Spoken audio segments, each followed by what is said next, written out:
And that's why sometimes Fort Wayne is calling you home. Welcome, everybody, to the Coverbandconfidential podcast. This is the podcast for cover band leaders and band people to learn to rock more while also sucking less. From here in Greensboro, North Carolina, I'm Dan Ray, and Adam Johnson, who's normally with us every single week, he's off having fun with his family, 4th of July. Can't blame him. I saw a photo from the beach. Looked like fun.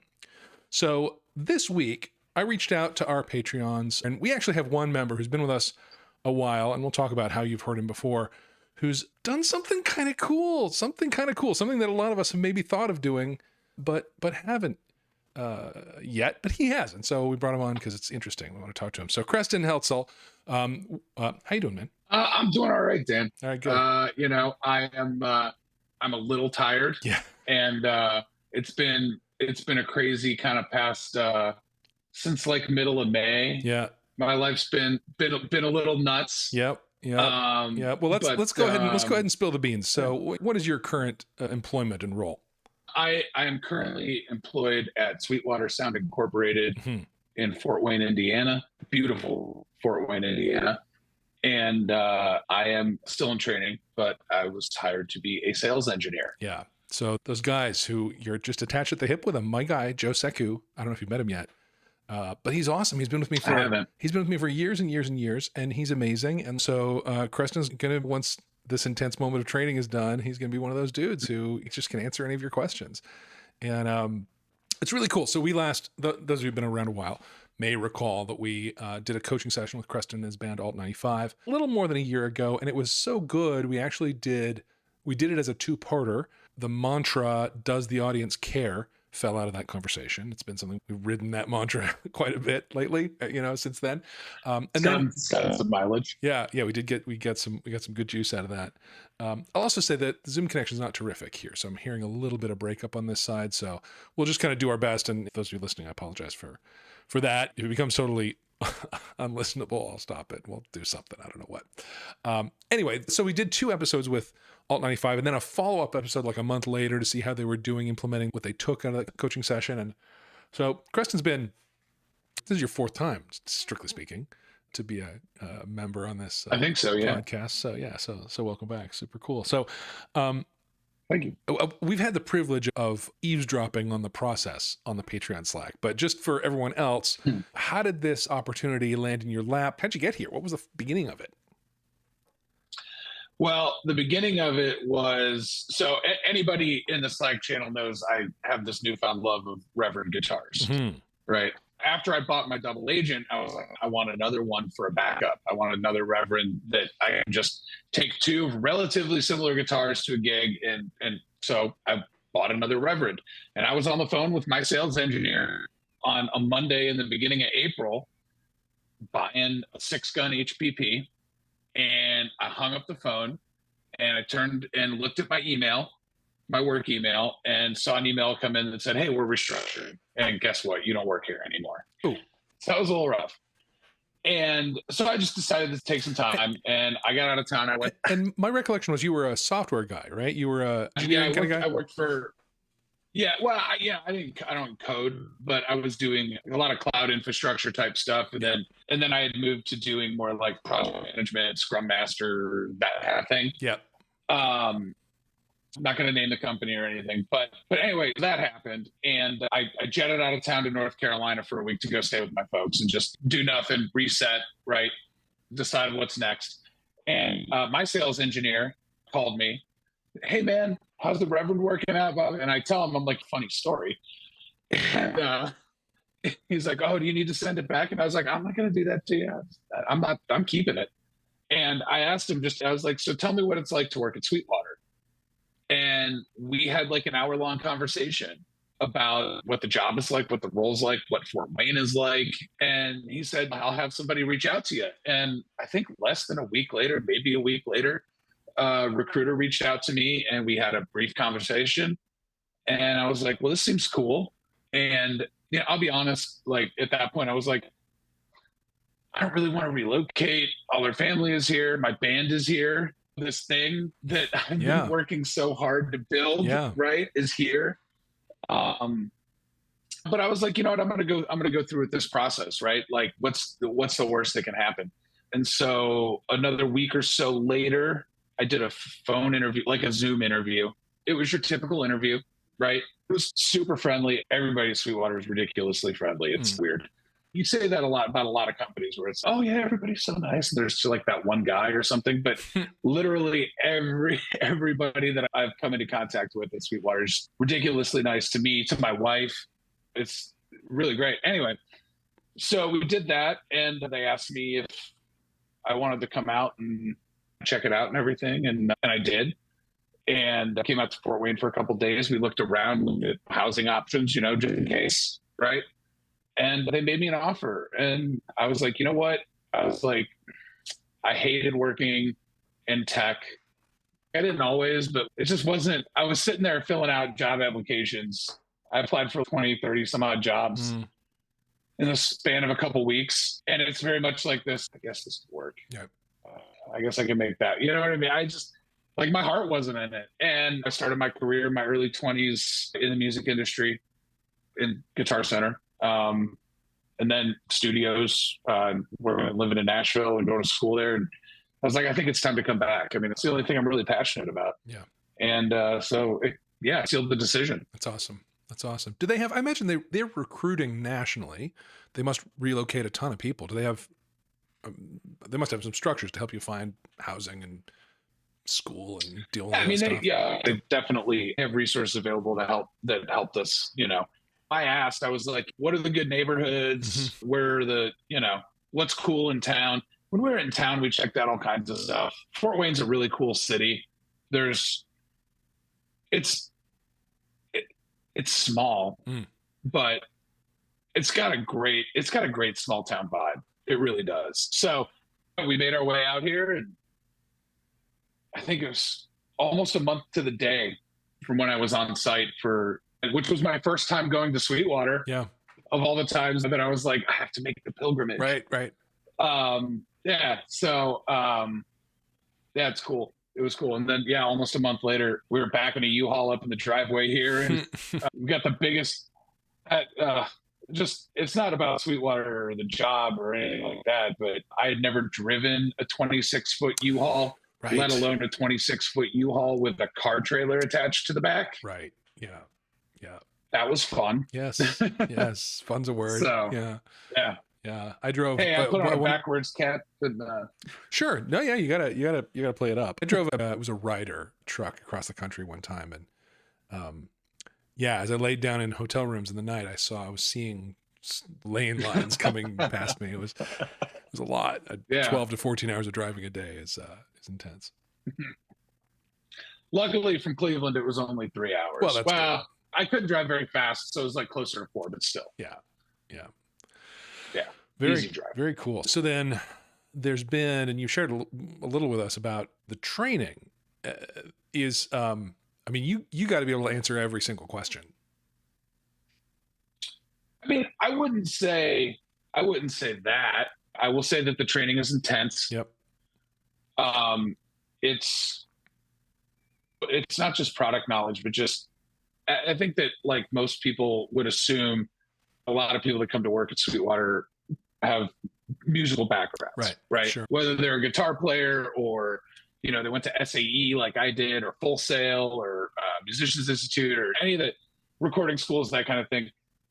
But nobody knows everything. Right. And I don't think anybody's expected to know everything. I think that it's a group of people that really help each other out. You know, I know studio stuff, and I know some live sound stuff, but like, I don't know lighting, right? You know, like I have to learn about lighting, and I know what a CDJ 1000 or whatever is, but I couldn't tell you like what the best mixer is to pair with.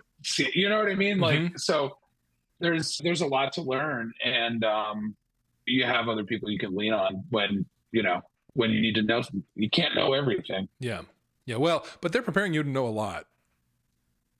Oh, absolutely. Yeah. I mean, it's a lot. The training process is really intense. You have to be dedicated to it. I think it's a job, and I think it's a career for people who are not only passionate about gear and music and making music, but people that are passionate about helping others do it. Yeah. Right. I think that's the crux of it. And yeah, it takes work. Yeah. Yeah. Listen, every time I've talked to my guy there, he's been so knowledgeable about alternative. I come to him with, I think I need this thing. And he's always got like, yeah, maybe, but have you thought about that thing? And, often I have to consider that thing. Sometimes I buy that thing. Sometimes I buy the thing that I think I want. Sometimes that works out for me and sometimes it doesn't, but he's always listening for how to solve the problem that I really have, rather than the problem's not, I'm lacking this device. The problem is this device is going to solve some issue I'm having. And he's got solutions beyond my view of how to solve it to propose to me. When I bought my first digital mixer, MX18, and he talked to me in that conversation where I ordered that about the Soundcraft UI24R, which I now have. And I spent some quality time with that not MX, the X-Air, the Behringer. And and it did me fine, but he was absolutely right about the Soundcraft. He was absolutely right. I should have listened to him a year earlier, and it's just a thing that has always impressed me about him. And I think about how Sweetwater trains its people to listen about the problems people are having and how to solve them and what kind of tools we have to bring to bear. And it's been really cool hearing you talk about some of the training you're having that I suspect is aimed that direction, how to get inside a customer's head and get inside a customer's world and find out their problem and find out how to solve it for them. Yeah, I mean, I think at the core, right, of any kind of position where you're trying to help people do that kind of thing, it is about problem solving. Even if for any of the patrons that are in the Slack, I think that's what we're doing all the time, whether it's gear, whether it's a band issue, a personnel, whatever it is, right? It's all about problem solving. Yeah, definitely. For sure. Yeah. So then I think the other thing that people, I want to hear about, I don't know about people, I want to hear about, the place just feels like music Disneyland to me. It just feels like a kind of a one. Yeah. Is it? Talk about that. Yeah, it is. Don't get me wrong. There are some great music stores all over the country, right? If you've ever been to Carter Vintage in Nashville or Chicago Music Exchange, right? Or Norms, right? There are killer music stores everywhere. Sweetwater is like, I don't know. It's like this mecca. The first time I ever walked in there, it was just like, whoa. First, I stopped at the sign and had my wife take a picture. Of course. Yeah. And we took an Aussie in front of it. Just like outside Disneyland. 100%. Yeah. Yeah, absolutely. If you're walking around on a lunch break or something like that, you'll see people going in and out, taking pictures of the sign, and it's really cool. Yeah. I mean, last weekend, what did I need? I needed a dehumidifier, like a two-way humidification pack for my acoustic, because it was actually getting too humid. And so I was like, I'll just pop up to the music store, as you do. and my wife and I just drove up there on a Saturday, and it was everything she could do to pull me out of there. It's like I work there, but like I'm in the music store, like playing a Heritage 335. And then I'm like, oh, look at this. I'm like just grabbing guitars off, but can we go? It's great. I'll go to the music when I'm in the music store, like without my badge, on a weekend in a t-shirt, and jeans. Yeah, I don't know the music store guys really. Yeah. So they're ridiculously helpful, and the place is well lit, well organized. You can play whatever you want. Right? You can walk in and there's a $3,500 Gibson acoustic sitting right at the entrance. You don't have to ask anybody. You just grab a guitar, start playing. The recording area and live sound area and all the microphones, everything is there for you to look at. I specifically, before I started, I needed a new backpack.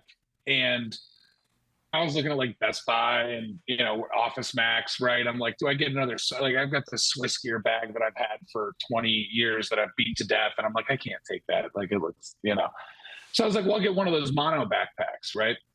And so we go, and they don't have them on display in the store. And I asked one of the guys, I said, hey man, I wanted to check out, there's a messenger bag and then like the thin like stealth backpack. And I asked the guy, I'm like, I want to check these out. And he's like, yeah, no worries, man. I'll have them brought from the warehouse. Like literally, I didn't even say I was going to buy it. Yeah. Doesn't matter. Just like so like just that aspect of it is awesome. A lot of people don't realize there's a music academy at Sweetwater where you can take lessons, right? And so there's everybody from, they had rock camp going on, which is kids, right? Like teenagers and stuff, right? Intermediate level right, players doing rock camp. And there's kids and adults and every stripe coming in and out of the music academy all day. There's people up and down the slide. Couple times a week during the lunch hour, they have live band performances in the diner. So there's like, when you walk in, there's a big diner. Anybody can go. It's open to the public. And you can go have lunch in the diner. The food's really good. And there's just past it is a coffee shop. Just like more like a coffee stand, it's in the open, but they got, sweet treats and all kinds of coffee. And in the back behind that, there's some like comfy couches and stuff, but they got a stage with a line array rig and there's bands that play during lunchtime and people from town come in and hang out and they bring their kids and are completely surrounded by music and people that love music and people that are there because they love music. They love playing instruments. They love, whether it's doing live sound work. I'm not the type that gets jaded, right? So I don't think that'll ever wear off on me. Yeah. I plan to be there for a while. So yeah, I really hope it does because it's really inspiring, especially when I'm going in at 6:30, 7 o'clock in the morning to study and work on assignments for class and things like that. Like I said, it really is like school. Yeah. Every day I'm just like, this is incredible. Yeah. I'm like lucky and excited to be here. That's so cool. So yeah, so cool. It is like Disneyland. Yeah, that's great. That's great. I mean, so the one thing I know about Fort Wayne, Indiana, is that Sweetwater's there. I literally know nothing else. Right. But I gotta think there's a bonkers music scene in this little Indiana town. There are. So I've only started to explore the music scene. When we were first here checking out the city, we went to, so there's a big theater. There's several theaters, but there's a theater called the Clyde. And it's on like the kind of southwestish side of town. And it has a restaurant attached to it called the Club Room at the Clyde. Great food, great cocktail menu, great drinks, all the good things. If you're in Fort Wayne, check it out. They have live music every night of the week. Cool. And we were there on a Wednesday and it was jazz night. And so they had a big band playing, like a lot of like Glenn Miller, Benny Goodman, like that kind of stuff, right? And it was cool because the founder of Sweetwater, Chuck Surak, actually plays sax in that group. Nice. And so I was just like, this is a trip, man. I'm like, but yeah, so there's that. I've been there, and then attached is the Clyde Theater. And that's actually, it's owned by Chuck. Yeah. But it was all like, the tag on it is powered by Sweetwater. I'm not kidding. So we went there last Saturday to see Charlie Crockett, who is incredible. Like if you haven't, I don't know if you've listened to him, he's something else. Think country western, but mixed with like Sam Cooke. Cool. So his band was incredible, but I'm not kidding when I say I have not heard a better like mid-sized venue in my life. Fabric walls, right? You can tell that they really did. It's nice. It's clean. The sound is incredible. Like loud, but like my ears weren't ringing when it was over. Right. When I wasn't wearing earplugs because I didn't know where I'd packed them. And then we're going to go check out a local band this weekend and check some stuff. But there's a jazz club. There's a couple different music festivals that are geared like to the indie thing. And there's a couple different theaters. I mean, you got a ton of musicians. Right. I was told it wouldn't take long once I started before somebody finds out like what you're into and what you play. And a guy that's in my training class, who's actually lived in town for a while, was playing me some stuff that his old band did and some demos that he's been making. He's like, "What do you guys think? Do you want to play on this?" Like, yeah, it didn't take 2 weeks. So there's a lot. It's pretty cool. There's not a ton of huge artists that come through because there's the War Memorial Coliseum, which is their like bigger kind of arena place around town. But there's nothing that's like the size of like Rocket Mortgage Fieldhouse back home, or you go to Indy for that. Yeah. But there's still some great bands. We're actually literally, my house is 5 minutes down the street from this place called Pierre's, which has a storied past, I guess, in Fort Wayne. It was closed for a while and then it reopened. And one of mine and my wife's favorite bands is coming in August. So we're literally a 5-minute Uber ride to go to the show. It's pretty cool. Cool. It's awesome. Yeah. It's awesome. You know, as this was all unfolding on the Patreon Slack, everybody was like, "Oh, you can be my guy and give me all your discounts and stuff," which was funny for a lot of us. Not, I think, probably so funny for you. But and then the few of us were like, "Listen, Creston, love you, but Joe's my guy." It's one of the things that I've always loved about the way Sweetwater works is that relationship is so important. And I just really appreciate you stepping into being that guy for who knows how many musicians out there are gonna like depend on you and come to you and need the answers from you, and you're like, "Yep, I'm the dude. Put me through whatever I gotta go through. I'm the guy for that." And I just love that. I just really love that. Yeah, I mean, it's funny that everybody, and not just in the Slack chat. I mean, my own bandmates, and right? Stuff, we're like, "Sure, oh, you're gonna be my sales engineer," and I'm like, "If you got a guy, you got a guy. You got a relationship with that guy. Yeah. I don't want to step on that. That's not the vibe." Yep. And I'm not just saying this because somebody from work might listen to this, right. But I take, be great if they did though. Hey, we're looking for sponsorship and, just any, we love Sweetwater very, very, very much. And, anyway. That's true.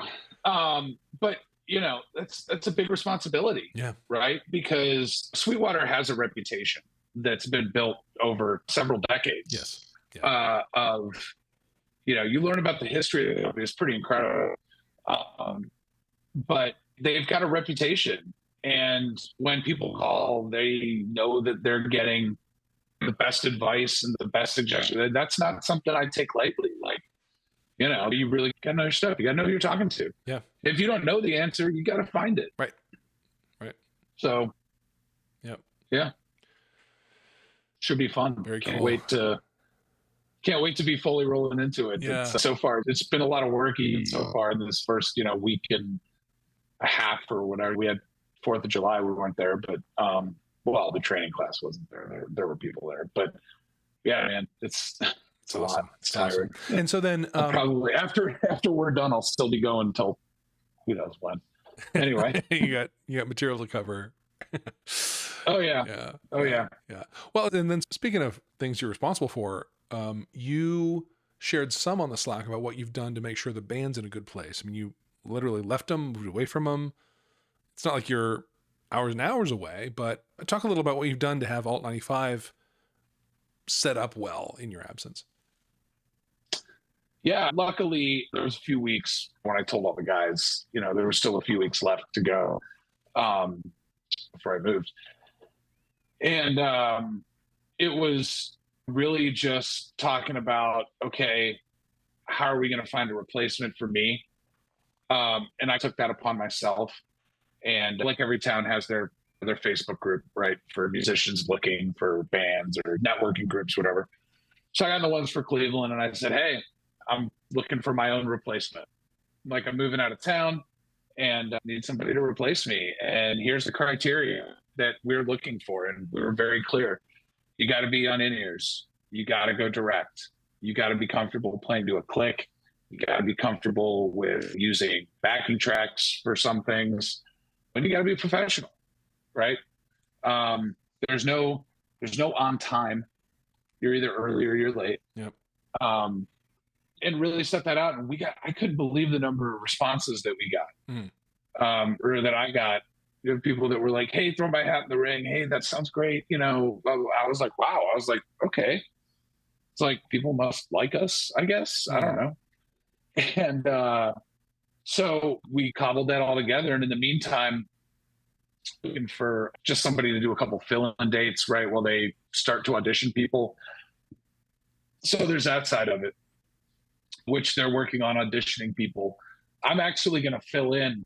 They're going to be in Sandusky or Marblehead or Sandusky area, like where Cedar Point is in Ohio. It's only like 2 hours away from Fort Wayne.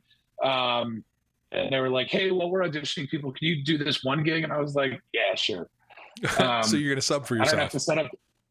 I'm going to sub for myself. Nice, yeah. Nice. It's like, I don't even have to set up the PA. Yeah. Like, you know, it's going to be great. Awesome. I can just roll up and plug in. And yeah. So Brad, our drummer, was doing a lot of the backing tracks creation with the click and the guide. And I'd been doing a fair bit of that too, because I was getting really obsessed about making sure that everything was a consistent level. And people in the Slack may have read my rants about how to do this. Yeah, though they were useful rants. They were good. About using metering with like LUFs and things like that, and talking about loudness, relative loudness, as opposed to dB levels and all this kind of stuff. So I developed the system. So I've still got to get, I'm going to be helping Brad learn how to do that and what plugins to use and so on and so forth for all the metering, and starting to help him get sorted with the marketing side of things, the Facebook stuff, the Instagram stuff. Got all my Canva. Which reminds me, I got to throw them up on our drive. Like downloading all of our Canva assets. Yep. Right. Because shout out to Canva. Seriously. By the way. Oh, What a crazy cool program. I might do a little editing in Pixelmator or something like that, but what a crazy good program for doing that stuff. And then the ability to just drop it on a FedEx Kinko's and just get printouts from like high quality printing. That's amazing. Amazing. Yep. We did that for one gig so far because I wanted to test it out. Yeah. And the quality was ridiculous. Yep. But yeah, so, getting our Canva assets together, he's going to end up having to mail me a hard drive because all the photos and video and all the stuff that I haven't even sorted through yet, it's like a terabyte worth of stuff. And I don't think our Google Drive is that big. So I think he's just going to send me a hard drive. And we still have so much video from that one gig that we shot, like multicam for. Like all the audio is recorded and basically edited, but that's all got to get mixed. We still got a lot of content that can be created from stuff, and I'm going to try to help with that. It's all about whatever needs to be done, I'm here to do. So I hope my AirPods don't die because they just made that dreadful noise. Well, listen, I think we've covered what I wanted to cover. I love the whole experience. I love that, you're there doing it as a representative of us on the podcast and the Patreon Slack. Like, we're proud of you. Like, it's great. It's great to have representation there and have a peek inside this machine that's been so important to so many of us. It's just super great. So yeah. Any last words? Anything else you want to share that we haven't covered? I'm a pretty lucky guy. And I'm pretty lucky that I get to work at a place that you guys are interested in hearing about it. Yeah. It's kind of a dream come true in a lot of ways. There are plenty of times where I was like, I wonder what it'd be like to work there. Right. And I'm finding out. So I would say be kind to your sales engineers and give them a call sometime because they love you. Check in. And just let them know what you're up to. It's pretty cool. Everybody there is a musician. Everybody there does something. And so far it's been a trip, and I think it's only going to get better. Some of the nicest people I've ever met in my life. So it's pretty cool. Very cool. Yeah. All right, Creston Houtsell, just your journey has just been amazing, and we're excited to keep following it. So thanks so much for your time. I appreciate all the insight and all the thoughts and everything. And on that note, I will call it. Dan Ray here from Greensboro, North Carolina for Coverbandconfidential. Take care.